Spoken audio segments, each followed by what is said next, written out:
Hey there, I'm Karen Hartley. I'm 25, living it up in the Big Apple with more money than I know what to do with. I grew up in a massive mansion upstate, but despite the luxury, it was lonely as hell.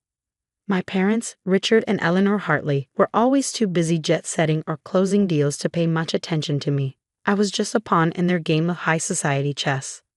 Karen, darling, stand up straight. The Vanderbilts are coming for dinner, my mom would say, fussing over my dress. But Mom, I wanted to go to Sarah's sleepover. I'd whine. Don't be silly. Networking is far more important than some childish party, she'd reply. That was my childhood in a nutshell, always on display, never truly seen. Fast forward to now, and I'm running my own art gallery in Soho. It's my pride and joy.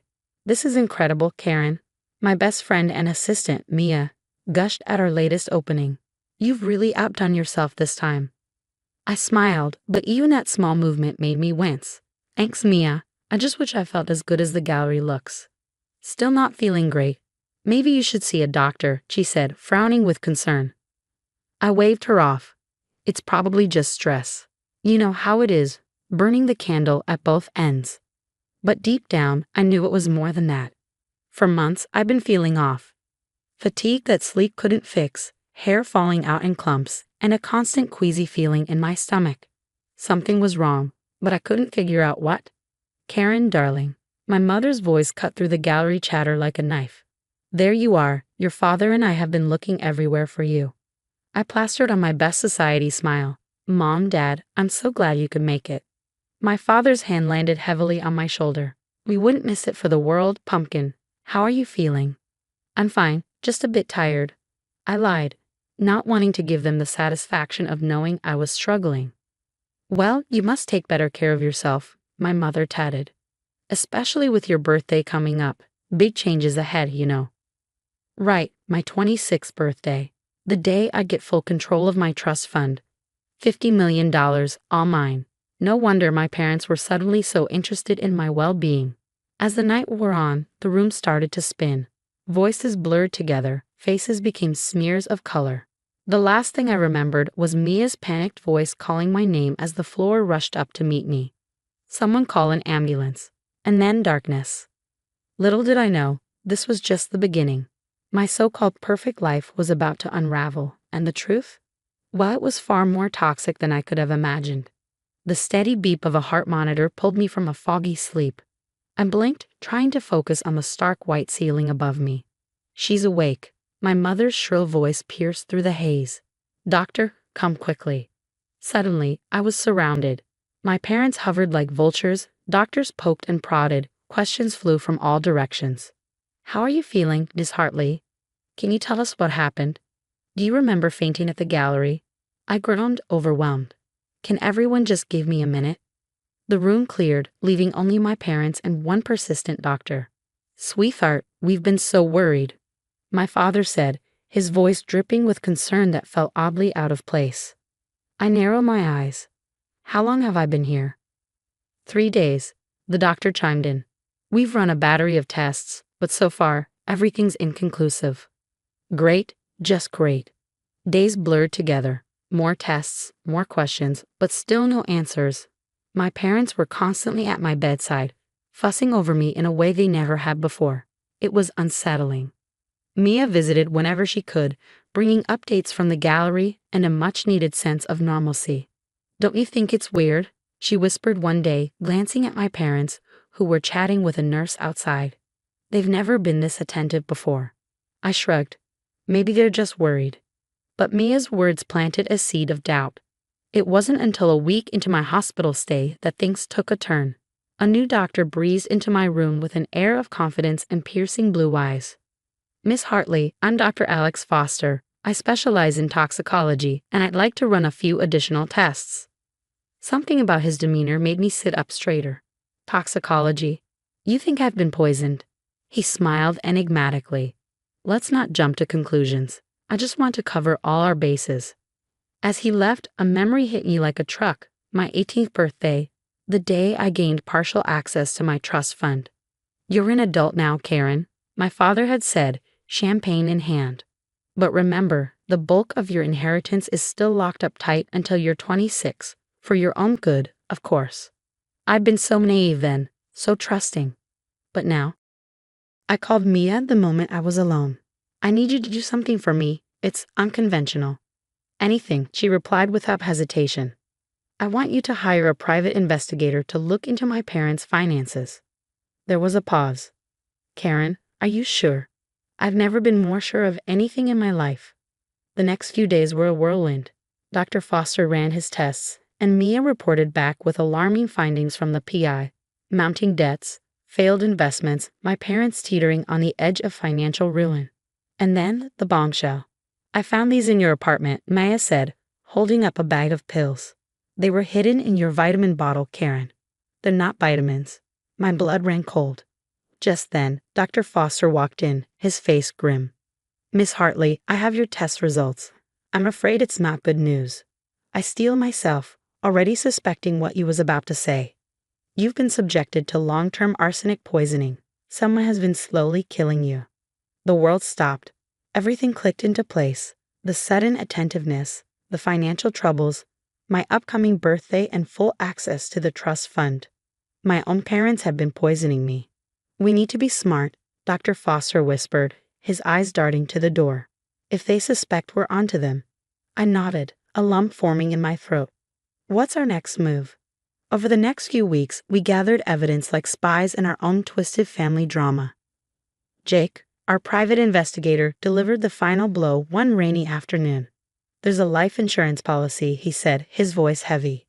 If you died before your 26th birthday, they hit the jackpot. I felt the walls closing in.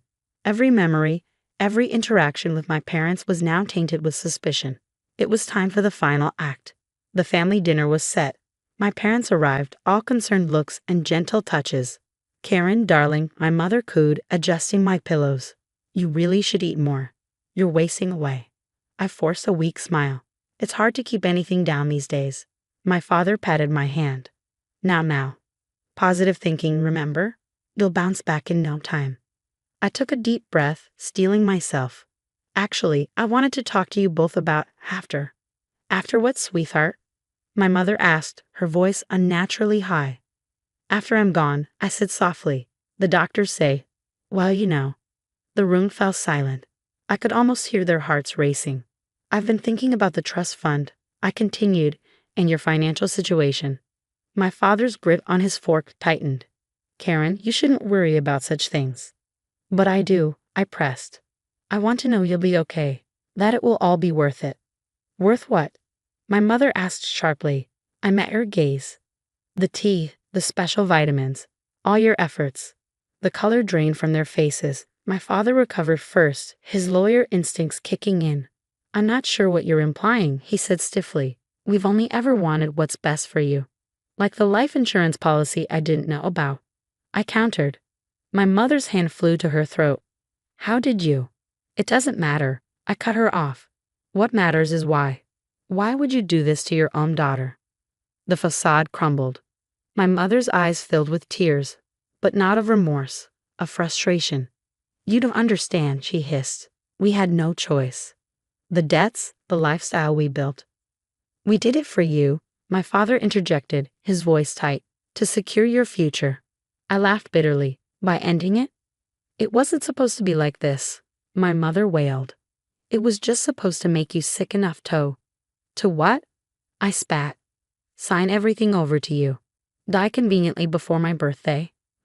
My father stood abruptly. This conversation is over. You're clearly not in your right mind. Oh, I'm in my right mind for the first time in years, I said, my voice steady. And so are the police officers listening. The door burst open as the officers read them their rights. My parents' faces contorted with a mix of shock, anger, and finally, defeat. Karen, my mother pleaded as they were led away. We're your parents. We love you. I looked at her, this woman who had traded maternal love for greed. No, I said quietly. You don't know the meaning of the word. As the door closed behind them, I felt a weight lift off my chest, but in its place was a hollow ache. A void where my family used to be. As I focused on my recovery, the media exploded with the scandal. Headlines screamed, socialite parents poison harassed daughter. It was surreal watching my family's dirty laundry aired for all to see. Months passed. I threw myself into my work, expanding the gallery and exploring new artistic ventures. On my 26th birthday, I gained full control of my trust fund. It felt bittersweet. To new beginnings. Mia raised her glass with a smile. To new beginnings, she toasted.